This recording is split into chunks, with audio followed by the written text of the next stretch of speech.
Hello everyone, it's Furious Fish. Today we are going to be doing a new 5x2.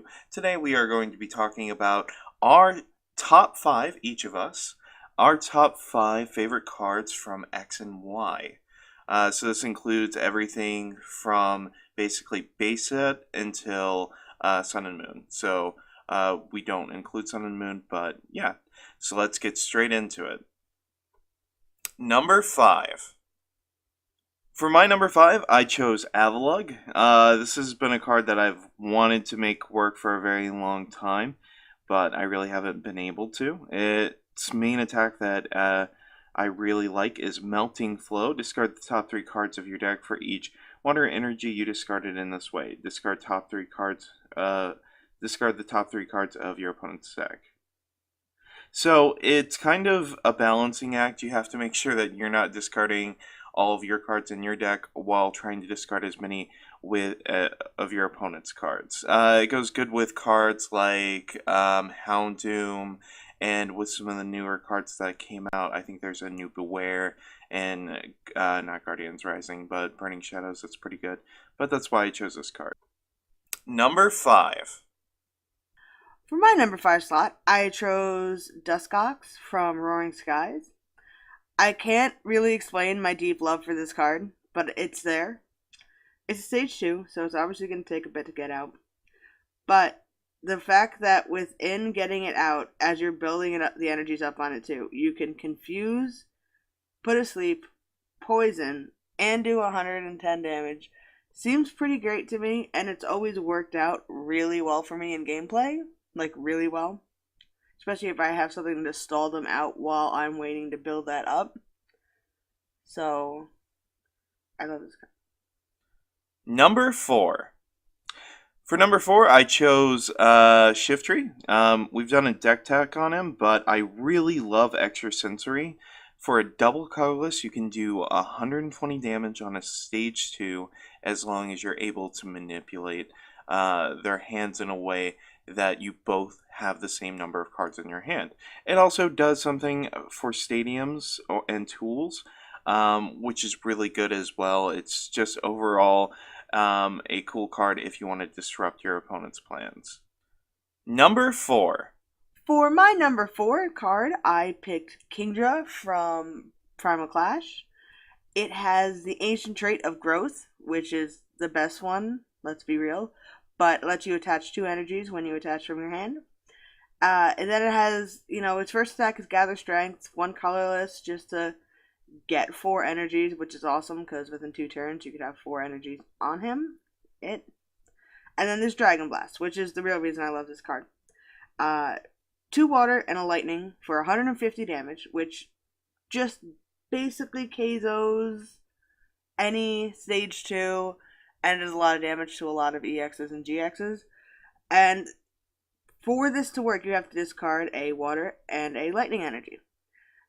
And this card really works best with double dragon energy because the one double dragon energy can be used for both a water and a lightning. So you don't have to spend turns building it up. You can just throw a double dragon on it each turn and do 150 damage each turn consistently. Number 3. For number 3, I chose Chandelure. It's actually a really cool card. We haven't done a deck tech on it yet, I don't think. But it has a pretty good ability. Once in your turn, you may look at the top 2 cards of your deck and put one of them into your hand and discard the other card.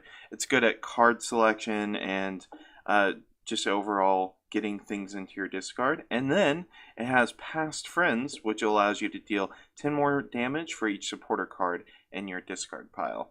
This can be very good. It's not as good as, similar abilities like Night March cards, but overall, it is a pretty cool card to build around. Number 3. For my number 3, I picked Trevenant from Breakpoint. It has the ability of Nervous Seed, which is super great in screwing up a lot of EXs and GXs, because, making a attack cost 1 more, in most cases, your enemy's not prepared to deal with that, especially if you just kind of throw it out there. They're like, oh no, I don't have energy. And then, its attack is okay.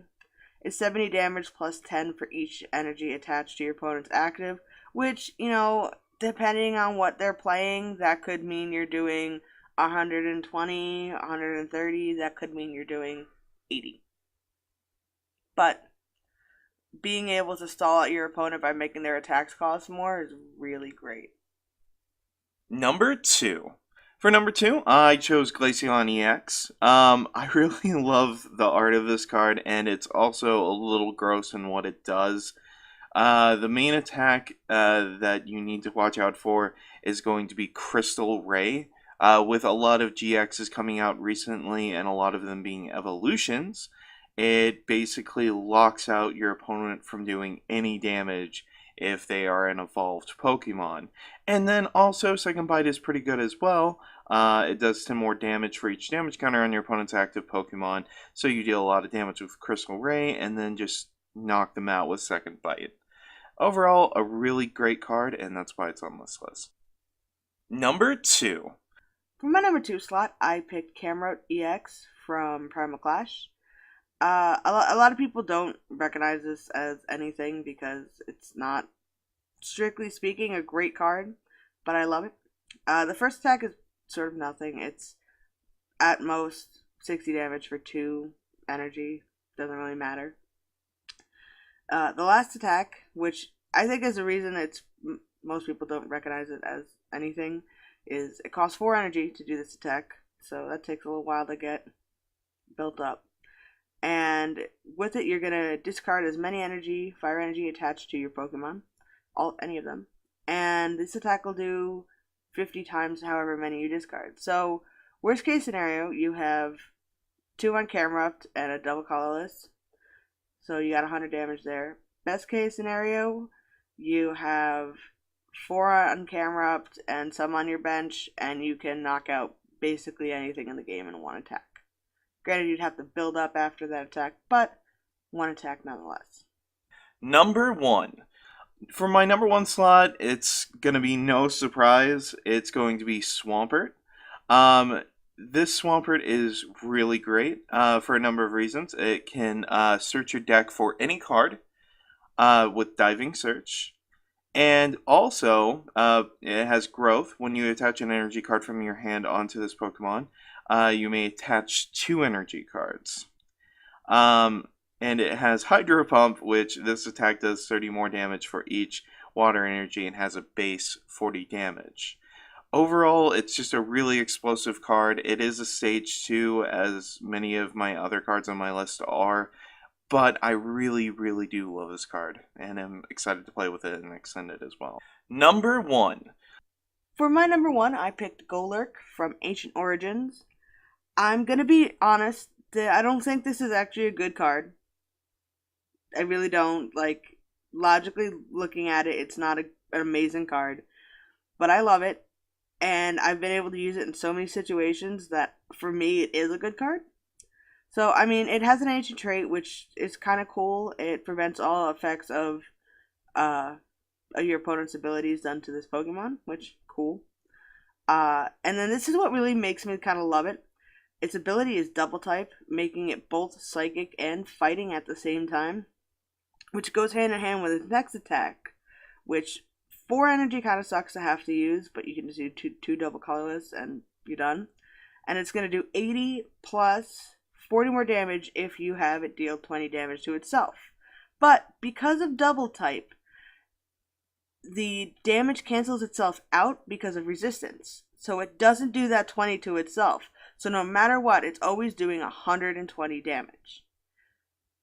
I've used this in probably most Psychic decks I've created, just like if I needed to fill a slot, and it's surprisingly great at just kind of dealing damage and surprising your opponent. And this is why I love this card out of every card in X and Y. Thank you very much, guys, for watching. We hope you enjoyed the list. Please go ahead and comment down below what your favorite cards from X and Y were. And this is Furious Fish. We'll see you guys next time.